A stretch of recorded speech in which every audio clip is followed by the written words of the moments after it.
கர்த்தர் உங்களை கானானுக்கு கொண்டு போவார். இந்த கானான் ரொம்ப ஸ்பெஷல். நான் 19 வயசுல ரசிக்கப்பட்டேன். ஆனால் அதோட அர்த்தத்தை நான் 27 வயசுல நான் புரிஞ்சுக்கிட்டேன். கானானுடைய அர்த்தத்தை நம்ம ஊழியத்தை ஆரம்பித்தோம். எங்கே 2013 ஆரம்பித்தோம். 2014 தான் நம்ம ஒரு பில்டிங் உள்ளே நுழைந்தோம். 2013 ஊழியத்தை ஆரம்பிக்கும் பொழுது நம்ம வீடுகளில் செஞ்சுக்கிட்டு இருந்தோம். வீட்டில் செய்யும் பொழுது உங்களுக்கு கண்டிப்பாக தெரியும், சின்ன வீடு, அதில் ஆட்கள் ரொம்ப குறைவாக தான் கூட முடியும். நம்ம அந்த வீட்டாரோட பாத்ரூம்லாம் பாய்க்கணும். கூட்டம் முடிச்சுனே எல்லாம் ஆர்வமாக எல்லாமே அப்போ தான் ஓகே தான் சொல்லுவாங்க. ஆனால் போக போக எப்படி சொல்ல ஆரம்பிச்சிட்டாங்கன்னா, பாஸ்டர் பாத்ரூமில் ரொம்ப அழுக்காகுது, நாங்கள் வேலை முடிச்சது ஸ்கூலு சுத்தமாக இருக்குதுன்ட்டு. அப்போ எனக்கு தெரிஞ்சிச்சு, ஆண்டவர் நம்மளுக்கு வேலையை விற்கிற அடுத்ததுன்னு சொல்லிட்டு நான் என்ன பண்ணுறது கேட்க முடியாது. நீ ஒரு இடத்த தேடிப்போ, ஒரு பில்டிங்கை தேடிப்போ, இதை நான் சபையாக மாற்ற போகிறேன், ஒரு பில்டிங்கை தேடிப்போ, நான் உன்னை கானானுக்கு கொண்டு போகிறேன்னு சொல்லி சொன்னார். நான் யோசித்தேன், கானானா சரி அப்புறம் என்ன அர்த்தம் அப்படின்னு சொல்லி நான் பெருசாக அந்த காலத்தை எடுத்துக்கவே கிடையாது. அப்புறம் என்ன பண்ணோம், இந்த பில்டிங் தேட ஆரம்பித்தோம். சில பில்டிங் விலை குறைவா இருந்துச்சு, சில விலை கூட இருந்துச்சு, சரி ஓகே இருந்துச்சு. இப்படி ஒரு மாதம் 2 மாதம் தேடி இருந்திருப்போம். தேடி கடைசியாக ஒரு பில்டிங்க்கு போகணும். பில்டிங்கு போய் பார்த்தா அது ஆல்ரெடி ஒரு சர்ச், சைனீஸ் சர்ச். கீழேயும் டைல்ஸு, ஸ்டேஜும் டைல்ஸ் இருக்குது, சண்டே ஸ்கூல் ரூம் இருக்குது, சர்ச் ஆஃபீஸ் ரூம் இருக்குது, எல்லாமே ப்ரிப்பேர்டாக இருக்குது. நம்ம அங்கே போய் குடியேறது மாத்திரம்தான், நாற்காலி மட்டும் தான் வாங்கி போட்டோம். இந்த கானான் தேசம் அப்படி தான். இந்த ஜனங்க அங்கே போயிட்டு வீடு கட்ட அவசியமே கிடையாது. ஓகே, வயல் விவசாயம் எதுவுமே எல்லாமே ரெடியாக இருக்குது. இவங்க போய் குடியேறது மாத்திரம்தான். அதான் கானானுடைய அர்த்தம். எத்தனையோ வருஷமா 430 வருஷமா எங்கெங்கெல்லாம் விதைச்சாங்க. அறுத்தது விதைச்ச இடத்துல இல்லை, விதைக்காத இடம் எங்க? கானான் தேசத்துல. அதே போல கர்த்தர் உங்களை கானானுக்கு கொண்டு போகிறார். நீங்க எங்கேயோ விதைச்சிருப்பீங்க, எத்தனையோ வருஷமா எப்படியோ காரத்தை நீங்க விதைச்சிருப்பீங்க. உங்களை வேர்வை, உங்க சிந்தனை எல்லாத்தையும் போட்டிருப்பீங்க, பலன் இல்லாமல் நிக்கலாம். ஆனா கர்த்தர் நீங்க அறுக்கிற இடத்துக்கு உங்களை கொண்டு வருகிறார். அதான் கானானுடைய ஆசீர்வாதம். அந்த ஊருக்கு போய் இவங்க எகிப்து இருக்கும் பொழுது பெரிய பெரிய பிரமிட்ல இவங்க தான் கட்டினாங்க. சரித்திரம் அப்படிதான் சொல்லுது, இவங்க தான் கட்டினாங்கன்ட்டு. அந்த பிரமிட்ல இவங்க குடியேற கிடையாது. ஆனா எகிப்து தேசத்தை பார்க்கிலும் இந்த கானான் தேசம் இன்னும் சிறந்த ஒரு தேசமாக இருக்குது. அதான் இஸ்ரேல் தேசம். இன்னைக்கு இந்த இஸ்ரேல் தேசத்துல மண்ணு அவ்வளவு செழிப்பான மண்ணு. நான் இடத்துல டாக்குமெண்ட்ரி பார்த்துட்டு இருக்கும்போது பார்த்தேன், அந்த தேசத்துல அப்படியேப்பட்ட கிருபை தேவனை வைத்திருக்கிறார். உண்மையாவே பாலும் தேனும் வடிகிற ஒரு இடம். ஏன் தெரியுமா? உலகம் அதுக்கு அடிச்சுக்குது, அது பாலும் தேனும் வடிகிற ஒரு இடம். இன்னொரு விஷயம் பார்த்தீங்கன்னா, அவங்கள சுத்தி 7-8 அராப் தேசம் இருக்குது. ஓகே, அத்தனை பேர் இருந்தும் இந்த சின்ன நாடை தொட முடியல, நெருங்க முடியல. ஏன் நெருங்க முடியல? கர்த்தர் அவர்களோடவே இருக்கிறார். ஆண்டவர் அவங்களுக்கு கொடுத்துட்டார்ல, அதை எடுக்க மாட்டார். Imagine how special they are for God. நல்லா பாருங்க, சில கம்பவுண்ட் பார்த்துருக்கீங்களா? ரொம்ப ஏழையான கம்பவுண்ட் பார்த்துருக்கீங்களா?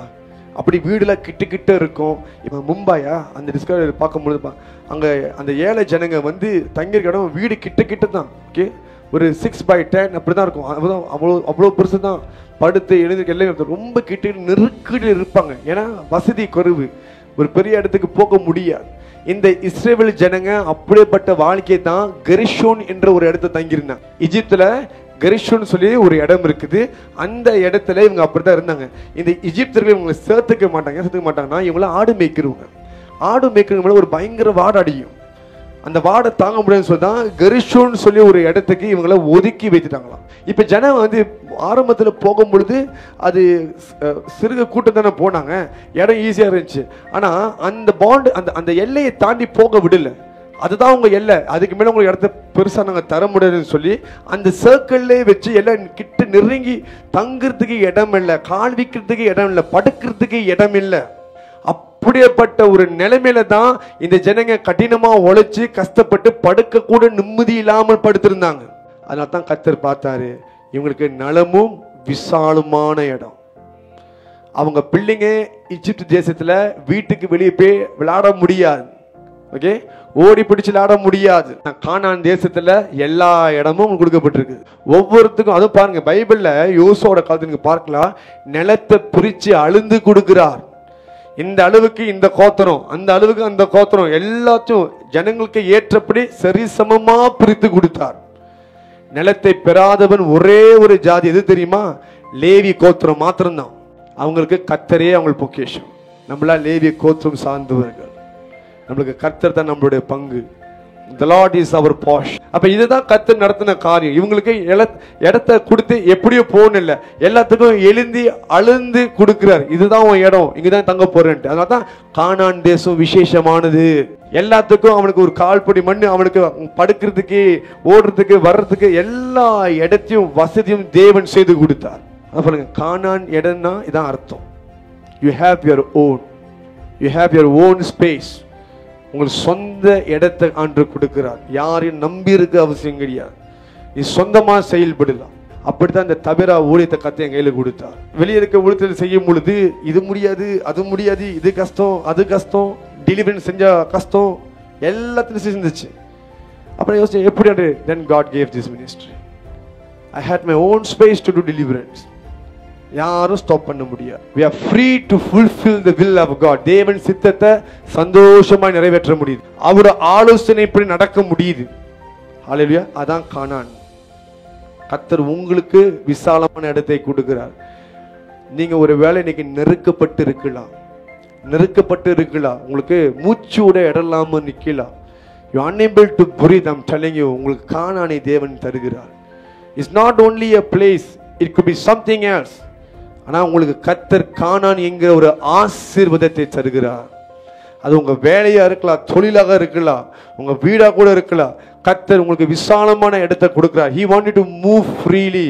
கர்த்தரை சந்தோஷமாய் தொழுது கொள்ளணும், ஆராதிக்கணும். ஹல்லேலூயா, ஹல்லேலூயா.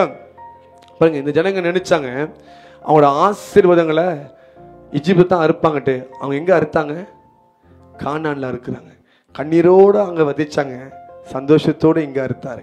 நீங்க சொல்ல, நான் எத்தனையோ வருஷமா ஒரு இடத்துல வேலை செஞ்சேன், எனக்கு எந்த ஒரு ரிவார்டும் கொடுக்கல, எனக்கு கொஞ்சம் கூட நினைச்சு பார்க்கல, நல்ல என்னை புழிஞ்சு எடுத்துட்டாங்க, நல்ல என்னை யூஸ் பண்ணிட்டாங்க. இப்போ உங்களுக்கு என்ன பண்றது? வேற ஒரு இடத்த கர்த்தர் உனக்கு வைத்திருக்கிறார். வேற ஒரு இடத்த உனக்குன்னு வைத்திருக்கா. நீ எங்க கஷ்டப்பட்டு நீங்க ஒரு காரியத்தை புரிஞ்சுக்கணும். நீங்க செய்யறதை எல்லாத்தையும் மனுஷன் பார்த்து உங்களை கனப்படுத்தும் நீங்க செய்யவே கூடாது. Whatever your part is to work. உங்க வேலை, நீங்க உங்களோட உழைப்பை போட்டு தான் ஆகணும். அது உங்க பங்கு, நீங்க செஞ்சுதான் ஆகணும். ஆனா எங்கேருந்து அறுப்பீங்கன்னு தேவனுக்கு மாத்திரம் தான் தெரியும். நீங்க சொல்ல முடியாது எங்க தான் விதைச்சேன், எங்க தான் அறுப்பேன், அப்படி கிடையாது. கர்த்தர் எங்கேருந்து அறுக்கணும் அங்க தான் அறுக்க வைப்பார். நீங்க சொல்ல, உங்க பாஸ் உங்களை நினைச்சு கூட பார்க்கல, நல்லா என்ன யூஸ் பண்ணிக்கிட்டாரு அப்படின்னு. அப்புறம் it doesn't matter. God sees your labor. கர்த்தர் உங்களோட உழைப்பை பார்த்திருக்கிறார். உங்களுக்கு வர வேண்டிய ப்ரொமோஷன் வேற ஆளுக்கு போயிருக்கலாம், வேற ஆளுக்கு போய் சேர்ந்திருக்கலாம். கர்த்தர் உங்க உழைப்பை பார்த்திருக்கிறார். உனக்கு குறித்து வந்து சேரும். People might forget you. மனுஷர் உங்களை மறக்கலாம், நீங்க செய்தது எல்லாத்தையும் மறக்கலாம். கர்த்தர் மறக்கிறவர் அல்ல. நீ என்ன விதைச்சியோ, எதுக்கு விதைச்சியோ, அதை உனக்கு ஏற்ற நேரத்தை கர்த்தர் பலனை கொடுப்பார். ஸோ நாலாவது பார்த்தீங்கன்னா, கர்த்தர் அந்த செங்கடலை பிளக்கும் பொழுது இவர்களுக்கு கானானுக்கு போற பாதையை திறந்தார். Tonight the Lord is dividing the Red Sea before you. இந்த ராத்திரி கர்த்தர் செங்கடலை உங்களுக்காக பிளக்க போகிறார்.